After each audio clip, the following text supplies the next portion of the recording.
Hello guys, welcome on my YouTube channel Compteria.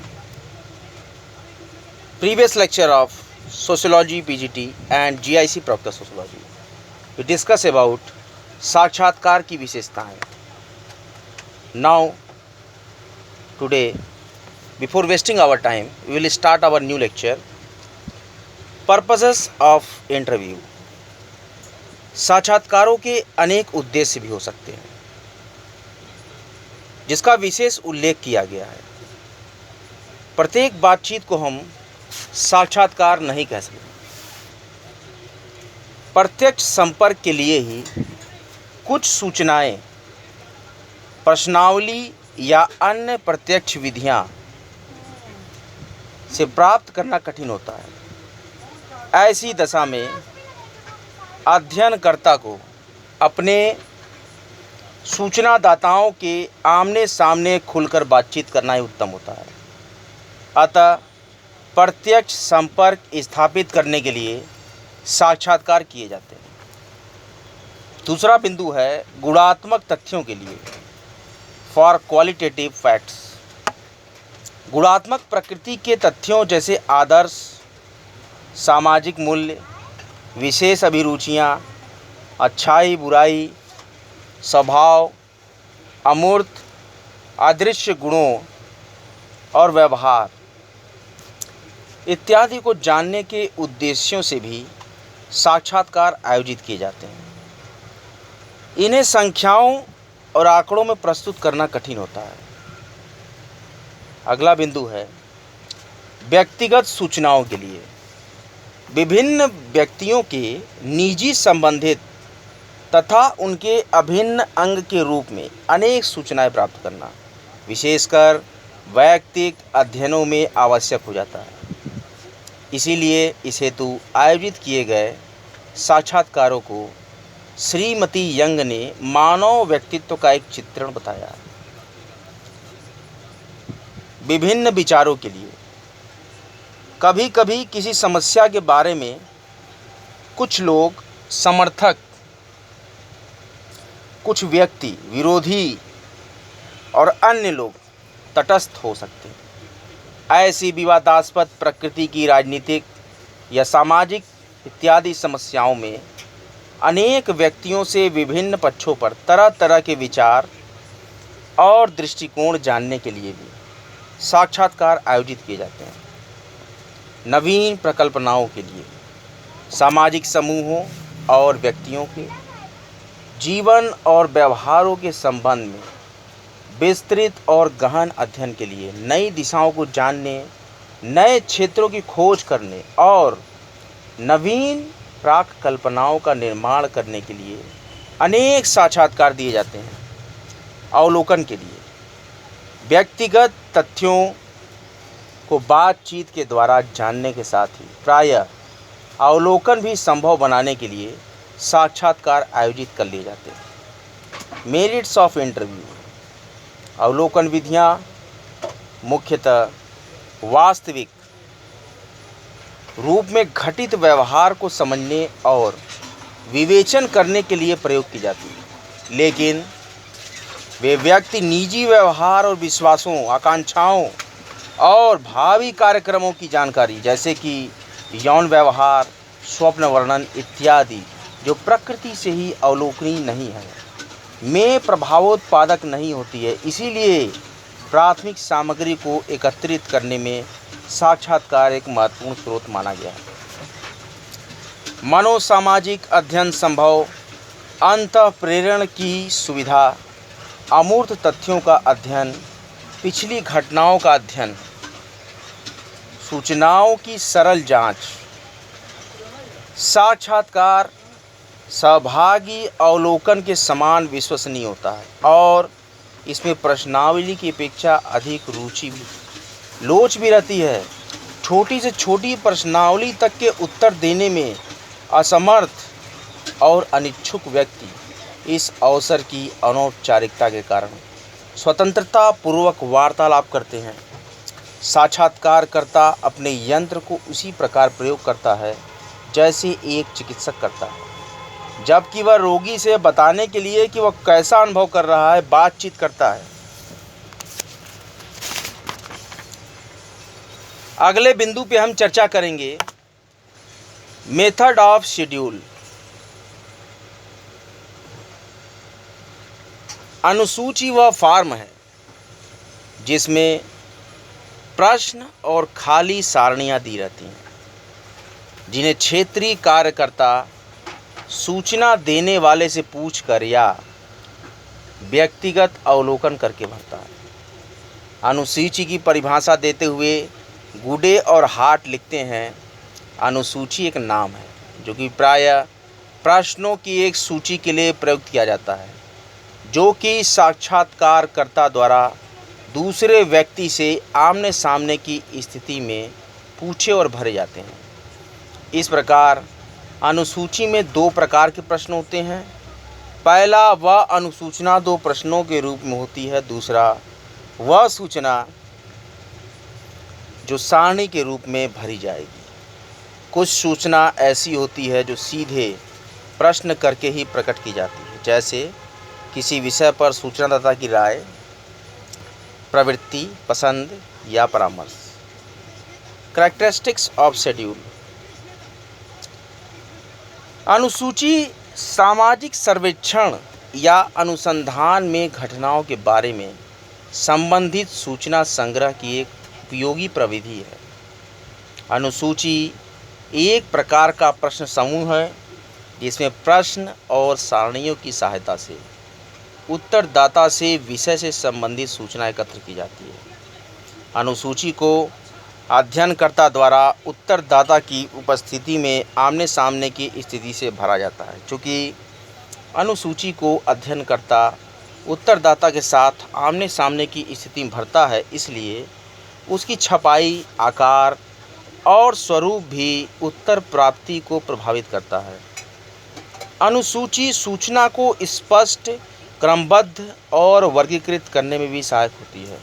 अनुसूची सूचना संग्रह करने में अध्ययनकर्ता को सहायता देती है, पथ प्रदर्शन करती है और समानता लाने में सहायक होती है।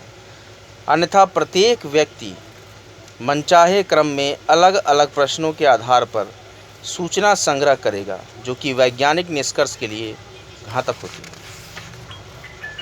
अनुसूची मुख्य अध्ययन समस्या से संबंधित शीर्षक, उपशीर्षक और प्रश्नों की एक क्रमबद्ध सूची होती है। अनुसूची में प्रश्नावली, अवलोकन और साक्षात्कारकर्ता दोनों ही पद्धतियों की विशेषताएं समाहित होती हैं। AIIMS of schedule. अनुसूची का उद्देश्य अवलोकन या साक्षात्कार के लिए प्रभावी साधन प्रस्तुत करना होता है, जिससे अनुसंधान में वस्तुनिष्ठता उत्पन्न की जा सके। अनुसूची द्वारा प्रत्येक सूचनादाता को समान प्रश्नों का उत्तर देना पड़ता है जो एक ही भाषा में लिखे होते हैं।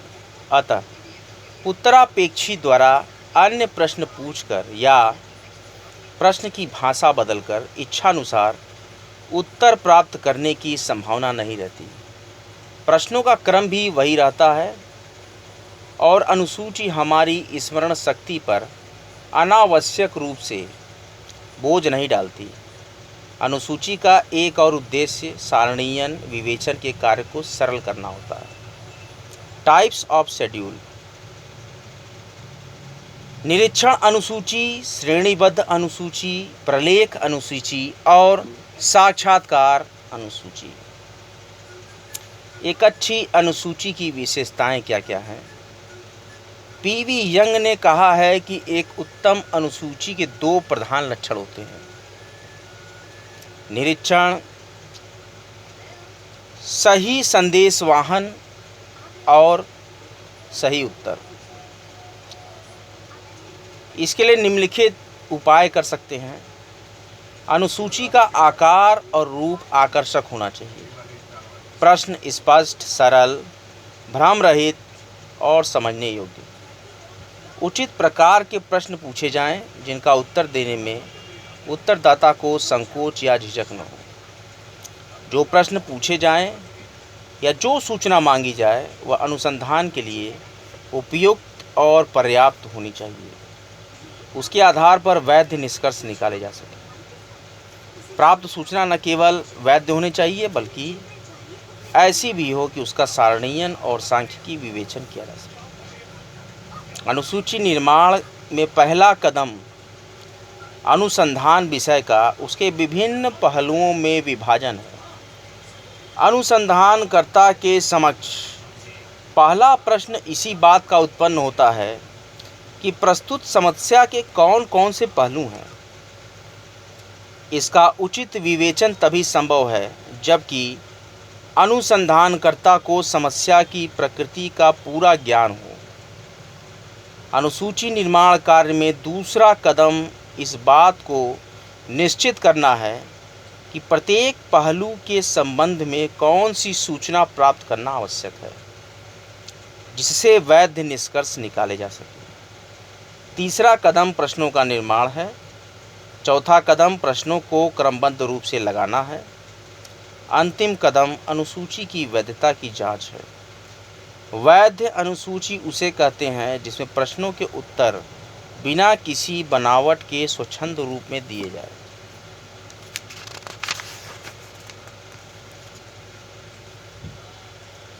विभिन्न आधारभूत विषमताओं के बाद भी प्रश्नावली और अनुसूची में कठोर विभाजन रेखा नहीं खींची जा सकती।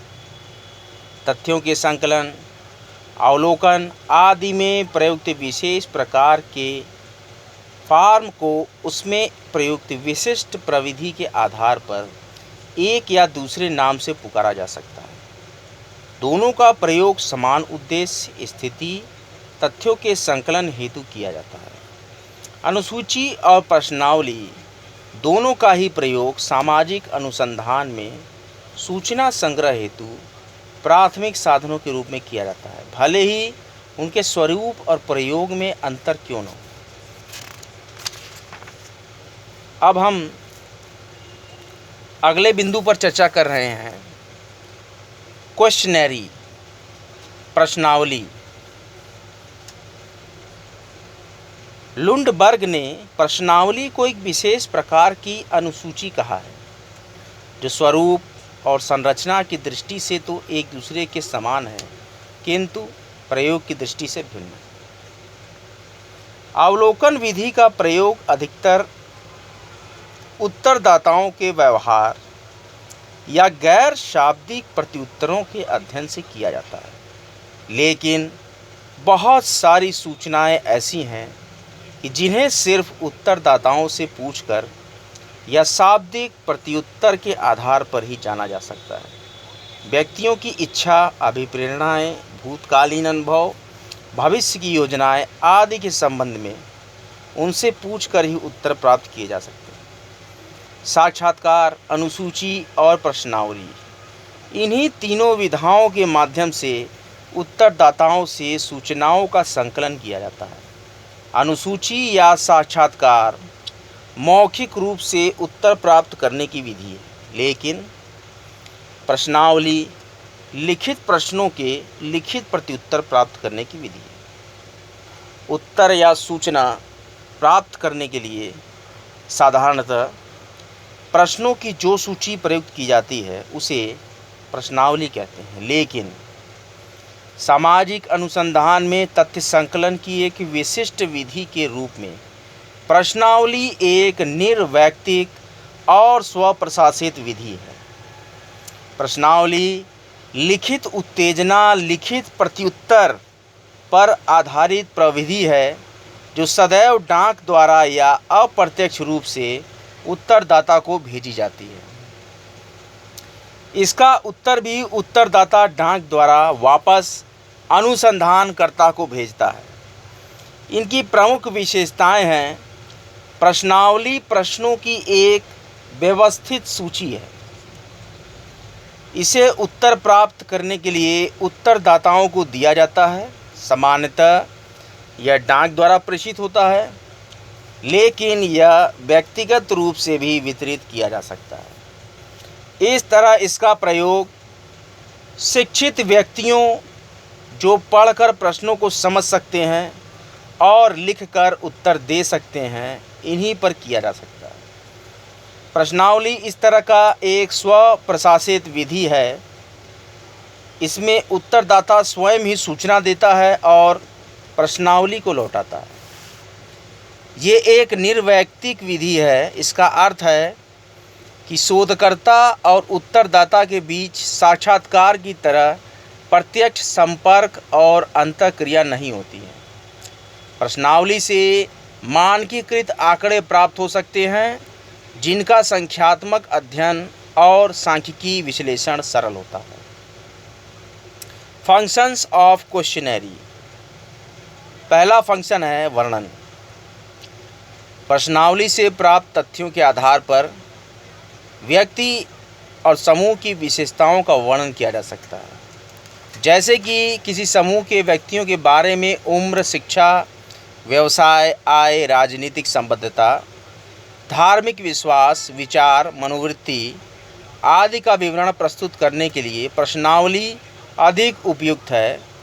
ये समूह की विशेषताओं का विवरण, विश्लेषण, कार्य कारण संबंधों की व्याख्या और पूर्वानुमान लगाने के लिए भी महत्वपूर्ण है। तुलना। प्रश्नावली द्वारा संकलित आंकड़ों की विशेषता एकरूपता होती है और वे आंकड़े मानकीकृत ही होते हैं। अतः समान ढंग के आंकड़ों के साथ तुलना सरल होती है। प्रश्नावली का एक महत्वपूर्ण उद्देश्य तुलनात्मक आंकड़े संकलित करना है। अनुमापन। प्रश्नावली का एक प्रमुख प्राथमिक कार्य कारकों, परिवर्तियों एवं विशेषताओं की माप है। विशेषकर मनोवृत्ति की माप के लिए प्रश्नावली को मानक मापक्रम के रूप में भी प्रयुक्त किया जाता है। प्रत्येक प्रश्नावली प्राथमिक, तुलनीय और संख्यात्मक आंकड़ों के संग्रह के लिए प्रयुक्त की जाती है, जिनका उपयोग हम वर्णन, अनुपालन और तुलना के लिए करते हैं। आज का लेक्चर यहीं तक। अगले लेक्चर में मैं आपको पढ़ाऊंगा types of questionnaire, structured questionnaire, unstructured questionnaire, questionnaire of facts, questionnaire of opinion and attitude, open hand questionnaire, closed or fixed alternative questionnaire and characteristics of a good questionnaire।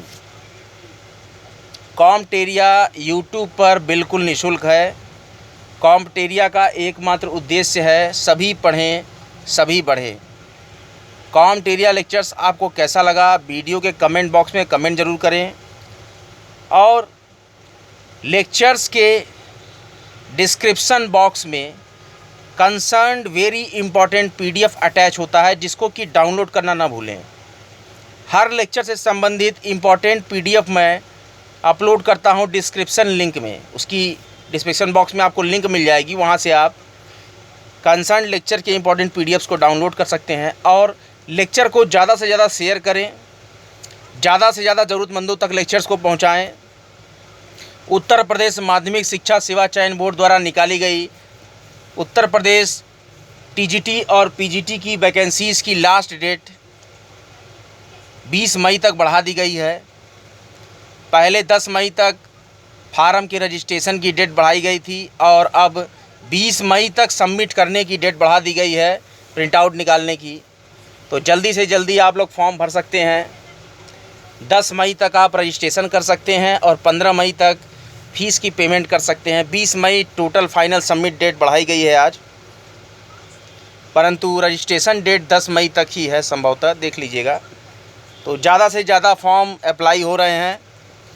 Pandemic condition की वजह से कई बार form reopen हुए हैं और बहुत ही कठिन प्रतियोगिता इस वर्ष आपको देखने को मिलेगी। बड़े ही सूक्ष्म तरीके से, जुझारूपन से हर लेक्चर्स का अध्ययन करें। लेक्चर्स को मैं बहुत ही प्योरीफाई और स्ट्रक्चर्ड रिफॉर्म करता हूं और आपके सम्मुख प्रस्तुत करता हूं। कामटेरिया पर अनवरत लेक्चर्स आते रहेंगे। कामटेरिया का एकमात्र उद्देश्य है ज़्यादा से ज़्यादा विद्यार्थियों का कल्याण हो। मैं कामटेरिया पर सोशियोलॉजी पीजीटी के तहत इंटरमीडिएट सोशियोलॉजी कंप्लीट कर दिए मैंने, और मैं बीए की सोशियोलॉजी की लास्ट यूनिट पे वर्क कर रहा हूँ। इसके बाद मैं आपको पोस्ट ग्रेजुएट लेवल की सोशियोलॉजी भी पढ़ाऊँगा। उसके बाद पीजीटी का पूरा सिलेबस कवर हो जाएगा, रिवीजन भी होगा। जीआईसी प्रवक्ता सोशियोलॉजी के एग्ज़ाम्स 20 जून को जो डेट लगी है संभवतः हो भी सकते हैं, तो उसके लिए आप निश्चिंत रहें। 20 जून तक मैं सोशियोलॉजी के पूरे सिलेबस को संभवतः ख़त्म कर दूंगा और रिवीजन भी हो जाएगा। कामटेरिया को बराबर लाइक करें, सब्सक्राइब करें, बेल आइकन को ज़रूर प्रेस कर दें, वीडियो को ज़्यादा से ज़्यादा प्रसारित करें, ज़रूरतमंदों तक वीडियो को शेयर करें, वीडियो के इम्पॉर्टेंट पीडीएफ्स का अवलोकन करें, उनको संग्रहित कर कर रिवाइज़ करते रहें। कामटेरिया नियमित नित्य वर्क करता रहा है। कामटेरिया पर और भी विषयों के बहुत ही रोचक लेक्चर्स आए हुए हैं। इन्वायरमेंट, इकोलॉजी एंड बायोडाइवर्सिटी के साथ ही साथ झारखंड जीके और child development, pedagogy and educational psychology के भी काफ़ी लेक्चर्स मैंने दिए हैं। सोशियोलॉजी पीजीटी के सिलेबस को कवर कराने के बाद मैं अन्य विषयों के लेक्चर्स जहां से मैंने छोड़े हैं वहां से मैं आगे कंटिन्यू करूंगा। धीरे धीरे हर विषय के सिलेबस को कवर किया जाएगा। प्राथमिकता में सोशियोलॉजी पीजीटी के सिलेबस को मैं लेकर चल रहा हूं और जीआईसी प्रवक्ता सोशियोलॉजी। इस प्रकार से कामटेरिया पर नित्य नियमित बने रहें। कामटेरिया लेक्चर्स को ध्यान से सुनने के लिए आपका बहुत बहुत धन्यवाद। हर हर महादेव।